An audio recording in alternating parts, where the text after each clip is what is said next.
106.5. 9:47 minutos. José La Luz. Gracias, Julio. Bueno. Mira, José, dame un minuto simplemente para decir. Mira, ya te empezó a quitar. Sí, pero no, yo sé que tú vas a estar de acuerdo conmigo en eso. Oye, nació. Eso es adrede. Sí, nació la nieta, la segunda nieta de Melton Pineda. Ah, bueno. Adelaida Martínez Pineda nació en el Jackson. Justificada interrupción, José. ¿Está o no? Muy papá? justificada. Yo iba a mencionar a Melton. ¿Tú ves? En el comentario Así de que hoy. Cornelio ya En el va comentario para de segundo hoy, lugar. Porque Ahora la voy primera a- de mierda. Anabela. Voy a comentar el artículo al final del comentario de Pedro Silverio, arroba Pedro Silverio 31, Pedro Silverio, el economista de Pucamaima, que hace Vicerrector un de análisis, Pucamaima. Brillante, Pedro Silverio. Fue gerente del Banco Central. del Banco Central. Brillante. Los pronósticos meteorológicos hacen lucir bien a los pronósticos económicos. Se me ha puesto medio antigobierno. Pedro Silverio, el artículo de hoy del Diario Libre, y le decía que iba a citar a Melton porque Melton se molestó con las prevenciones que se tomaron con Irma, porque él decía que en el sur no pasó nada. ¿Y por qué ocurre esto? José, no declararon roja a Barahona, no, se quedó verde. No, pero ¿por qué ocurre esto? Vamos a comentar ese artículo que escribe Pedro Silverio, comparando los pronósticos meteorológicos con los pronósticos económicos basados en la teoría del caos, al final del comentario. Pero antes, yo quiero decir algunas cosas. Lo primero es que escuchaba yo con detenimiento a Víctor Gómez Casanova ponderar el trabajo, la labor y la entrega de los miembros del Comité de Operaciones de Emergencia en esta coyuntura del huracán María y en la coyuntura del huracán Irma. Y Víctor, que ahora forma parte de ese Comité de Operaciones de Emergencia, señalaba la forma en como estos ejecutivos del gobierno se entregan a este trabajo, y entonces narraba también su experiencia viendo al presidente Danilo Medina gestionar en primera persona y con ese nivel de cercanía y de interés todos los temas vinculados a la prevención y a la protección de los sectores y las personas más vulnerables. Y si ustedes escucharon como yo a Víctor, vieron ahí un vocero natural. Víctor es un comunicador impresionante. Esa es su naturaleza, esa es su vocación, ese es su talento.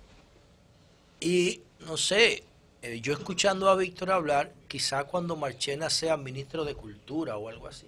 Yo quisiera ver a Marchena ministro de Cultura. Entonces ahí Danilo tiene un potencial vocero en Víctor Gómez Casanova, porque esa es su naturaleza, ¿no? Ahí es que Víctor puede realmente agregarle valor al gobierno o aportarle su talento. Que como tú dices, son condiciones naturales, aunque él estudió y se ha formado, pero es que él nació con eso. Sí, él tiene esa facilidad. Coincido. Además, Víctor es un intelectual, técnico intelectual, y esa es su vocación, y eso es lo que, ojalá que el gobierno lo pueda ubicar en alguna Y un área gran que le pueda armonizador sacar de sectores. más provecho. Sí, miren, señores, otra cosa. Puerto Rico recibió ayer la promesa de Donald Trump de que visitará la isla y la declaró como desastre, y vendrán los fondos de parte del gobierno. Recuerden ustedes que tras el paso del huracán Harvey para las zonas afectadas en el sur, Estados Unidos destinó 15.000 millones de dólares.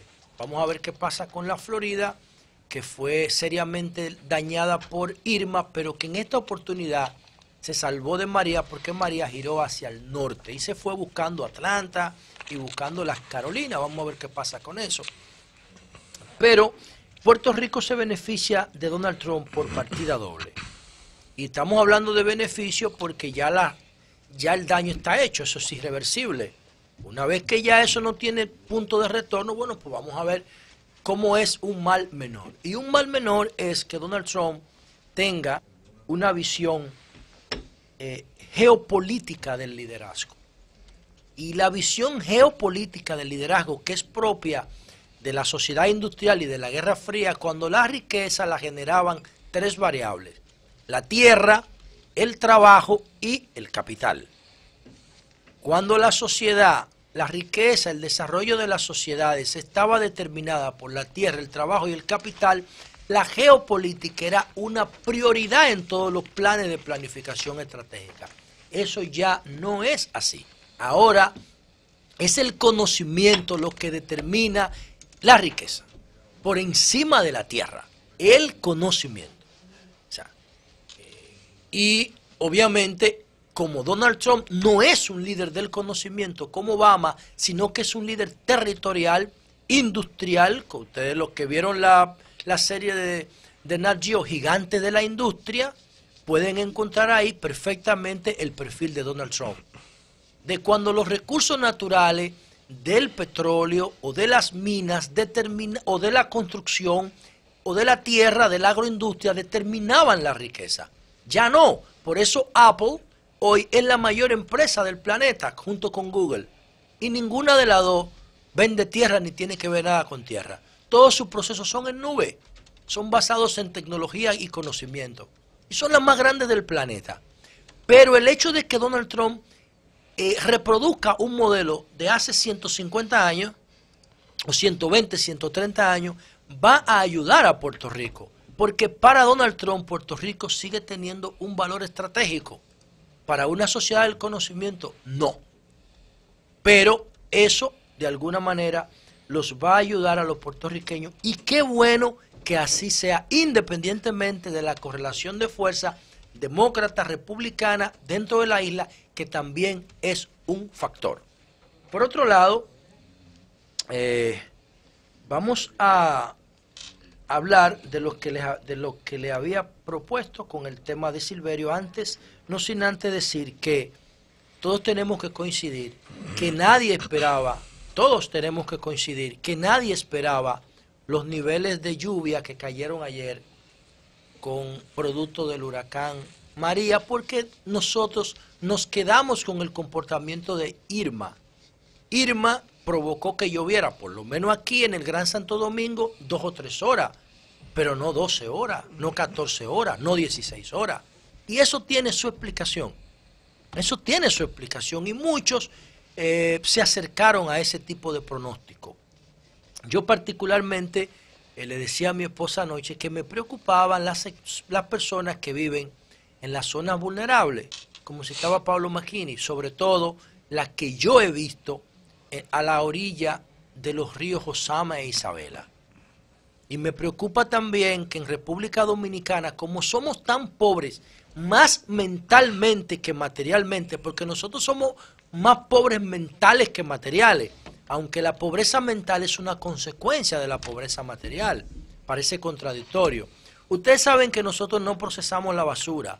Los países desarrollados solamente botan el 15% de la basura que nosotros botamos. El 85% la procesan y las vuelve a convertir en insumos para la economía. Nosotros lo botamos toda, porque somos muy subdesarrollados. ¿Y qué resulta? Que cuando nosotros deponemos la basura, nosotros no la procesamos, nosotros la enterramos o la dejamos a superficie. Cuando le llueve 12 horas a Duquesa, ¿a dónde ustedes creen que van esas aguas? ¿A dónde ustedes creen? Duquesa está encima del río Isabela. Entonces, cuando le llueve a Duquesa, esas aguas se mezclan con esos desechos orgánicos y químicos. Y esas aguas van justo por gravedad al río Isabela. Y el río Isabela las confluye con el Osama. Y esas aguas contaminan entonces a todas esas familias que viven a la orilla del Osama. Nosotros vimos niños bañándose desnudos un día de clase a las 11 de la mañana, a las 10 de la mañana, cuando hicimos el programa con Víctor, hace como un mes. Casas que están construidas en el lodo del Osama que se ha consolidado, con restos de la basura. Y eso a mí me preocupaba anoche, porque definitivamente llovió demasiado. Y ahí entramos en el artículo de Pedro Silverio, que se llama "Los pronósticos meteorológicos hacen lucir bien a los económicos". ¿Y qué es lo que dice Pedro Silverio? Bueno, Pedro Silverio dicen que los pronósticos meteorológicos, igual que los económicos, tienen un componente de caos. La teoría del caos, ustedes saben que viene de los modelos físicos newtonianos, que dicen como que hay un determinismo en el universo, hasta que vino Albert Einstein y cambió todas esas cosas. Y Albert Einstein decía que una gota de rocío que cae en un valle por la mañana puede afectar a una estrella que esté a años luz en el universo. Eso se le llama efecto mariposa. Eso se utiliza mucho en los pronósticos de clima, como una alteración en un ecosistema puede dañar el ecosistema completo, por más mínima que sea. Por más mínima que sea. Altera el equilibrio. Obviamente, en ese contexto, ¿qué es lo que dice Pedro Silverio? Él dice, bueno, ¿cómo minimizar los daños materiales y humanos que esos desastres de la naturaleza causan? La precisión de los pronósticos ayuda a definir planes de prevención mucho más efectivos. Los costos de prevención se originan en diversas fuentes, entre ellas el fortalecimiento de las estructuras físicas y la preparación y la movilización. Y justamente los pronósticos meteorológicos pueden fallar. Cuando son más necesarios, de hecho, la gran mayoría falla. Eso era lo que decía Melton. ¿Cómo es posible que declaren alerta roja a toda la isla, a todo el país, perdón, cuando los modelos de proyección indican que el huracán iba a pasar por el norte, por el nordeste, por el noroeste, por el nordeste? Y ahí coincide con el componente de caos que tienen estos modelos, que como son tan erráticos, tú no puedes proteger solamente una zona. Todo lo que tenga mar cerca, costa cerca, tiene que ser protegido con un criterio preventivo. Ahora, Melton en parte tiene razón en función de este análisis, porque ¿cuánto cuesta un día no laborable completo para la República Dominicana? Miren ustedes, para que vean este dato. Hace 20 años, cuando el PLD llegó al poder, un día no laborable le costaba a la sociedad dominicana 400 millones de pesos. Bueno, ¿ustedes saben cuánto cuesta hoy un día no laborable 20 años después de que el PLD llegó al poder? Y digo, cito el PLD porque en esos 20 años Hipólito gobernó 4, pero por la crisis de los bancos, de Banínter, la economía decreció y no mantuvo el comportamiento de crecimiento después del primer año de su gobierno. La economía ha crecido en los 4 gobiernos y pico del PLD. ¿Ustedes saben cuánto cuesta hoy un día económico en República Dominicana? Más de 12.000 millones de pesos. Cuando el PLD llegó al poder, apenas costaba 400 millones un día económico. Ahora cuesta más de 12.130 millones de pesos. Si ustedes dividen el PIB, que son 71.000 millones de pesos, en los 365 días del año, le quitan los domingos y le quitan los sábados, que es la mitad de los domingos porque es mediodía, y les restan los días no laborables. Quedan 278 días. Y esos 278 días, cuando usted lo divide entre el PIB, le da a 12.100 y pico de millones de pesos. ¿Y cuánto cuesta entonces decir, mañana no hay trabajo? Cuesta eso. Entonces, lo que uno dice es que si los modelos de pronóstico fueran más específicos y fueran más confiables y más precisos, tú focalizas la suspensión de labores. Oigan, qué interesante esto, ¿eh? Tú focalizas la suspensión de labores educativas, productivas, sanitarias, judiciales, etcétera. Pero donde no haya riesgo, entonces no se paralizan las actividades sociales y económicas. ¿Cómo pasa eso? Bueno, lo que dice Silverio es que debido al caos que tienen tanto los modelos meteorológicos como los modelos económicos, es muy difícil de hacer esto. Él dice que los modelos de 4 días, dice aquí, las estimaciones arrojan que los pronósticos con 4 días de anticipación se desvían en promedio unos 175 kilómetros de la trayectoria que en realidad sigue el huracán en principio. La clave está en las limitaciones que son propias al momento de definir las estructuras del modelo a utilizar, una mala selección de variables explicativas o la omisión de variables con poder de explicación. y la potencia de los sistemas de computación están supuestos a generar pronósticos más precisos. Y aquí yo quiero terminar con lo siguiente. El modelo del caos no es en realidad caótico, no. En la naturaleza nada es caótico, todo está sujeto a leyes. Lo que pasa es que nosotros no tenemos la capacidad todavía para entender el comportamiento de todas las variables. Y cuando hacemos los algoritmos predictivos y los montamos en los sistemas informáticos, muchas veces dejamos variables afuera. ¿Por qué María fue más destructivo que Irma para la República Dominicana? Hasta ahora lo es y ustedes verán las consecuencias, lo pueden escribir. Bueno, por algunas variables. Por ejemplo, el hecho de que María viniera después de Irma encuentra las estructuras más vulnerables, más débiles, los suelos más saturados. Y todo el desorden que generó Irma, por donde pasó Irma, por ahí mismo pasó María. Entonces todas las costas de Higüey, de Samaná, del Ceibo, de Atomayor, de Nagua, Cabrera, Gaspar Hernández, Puerto Plata, Río San Juan, Montecristi, están más débiles. También como los suelos están saturados, entonces le va a llover a donde ya llovió. Y las presas representan un mayor peligro. Otra cosa, Irma era categoría 5 en un proceso de desarrollo normal. Pero María pasó de categoría 3 a categoría 5 en 2 o 3 horas. ¿Y saben por qué fue eso? Por el calor del Caribe. El calor del Caribe alimenta a los huracanes, pero además en el Caribe los vientos son leves.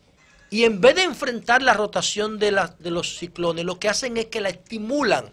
Los expertos lo explican como si fuera a soplar una vela, como soplar el fuego. Si usted sopla el fuego con debilidad, lo estimula. Si lo sopla con fuerza, lo apaga. Todas esas variables hacen que la tormenta María fuera más dañina para República Dominicana que Irma. Entonces, en la medida en que nosotros aprendamos a ver el comportamiento de las variables o a incluir variables que ahora estamos dejando fuera de los algoritmos, en esa medida los pronósticos, los modelos de pronósticos soportados en tecnología van a ser más específicos. Y cuando sean más específicos, nosotros solamente vamos a declarar en alerta los puntos focales donde nos van a hacer daño estos huracanes. Cambio y fuera. El sol de la mañana.